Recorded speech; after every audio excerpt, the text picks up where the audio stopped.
Bismillahirrahmanirrahim. Al-adlu ari ieu eta bab adil. Huwa ari itu adil teh atawassutu eta nengah-nengah fil umuri dina pirang-pirang perkara. Wasairu jeung lempang jeung ajalur lempang fiha dina itu umur ala wifqi syariati bari ngamuafakan kana syariat. Wa jeung ari itu adil nauani eta aya dua warna. Al awwalu ari anu kahijina adlul insani eta adilna insan fi nafsihi ka dirina itu insan. Wa jeung ari itu adil ka dirina itu insan ayasluka eta yen nyukcruk itu insan sabilal istiqomati dina jalan istiqomah. Atani ari anu kaduana adluhu eta adilna itu insan ma ghairihi sartana batur. Wa huwa jeung ari itu adil ka batur salah satu aksamin eta aya tilu pirang-pirang perkara. Eta aya tilu pirang-pirang bagian. Adlu sultani nyaeta kahijina adilna sultan penguasa raja. Fi ra'iyatihi dina ka rakyatna itu sultan.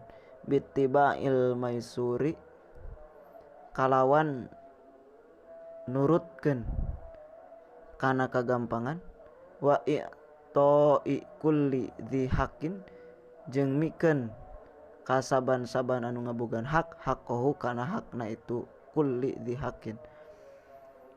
Adlu ra'iyati kaduana adilna rakyat ma'a sultani sarta raja. Wa tilmidzi jeung adilna murid ma'a ustadi sarta guruna itu murid. Wal waladi jeung adilna budak ma'a walidayhi sarta kedua orang tuana itu walad. Bi ikhlasi taati kalawan ikhlas dina taat. Adlul insani katiluna adilna insan ma amsalihi sarta pantara pirang-pirang pantarana itu insan. Bitar kita kaburi ku cara ninggalkeun takabur alaihim ka itu amsal. Wa kafil adza jeung nyegah filara anhum ti itu amsal. Qala parantos ngadawuh sallallahu Gusti Allah taala bari malur Gusti Allah innallaha kana dawuhan innallaha saestuna Gusti Allah ya'muru eta marentah Gusti Allah bil adli kana gawe adil wal ihsani jeung gawe alus.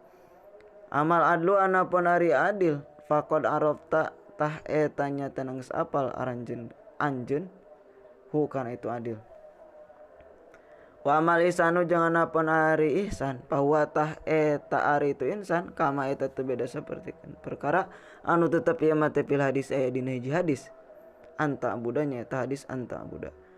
Ari itu ihsan teh anta buda eta yang ibadah aranjeun kabeh Allah ka Gusti anta buda eta yang ibadah anjeun Allah ka Gusti Allah kaannaka kaya yen saestuna anjeun taro eta ningali anjeun hu ka itu Gusti Allah. Wa hadza jeung ari ihsan teh kamalul imani eta sampurnana iman wa nihayatul idzani jeung puncakna turut taat ka Gusti Allah.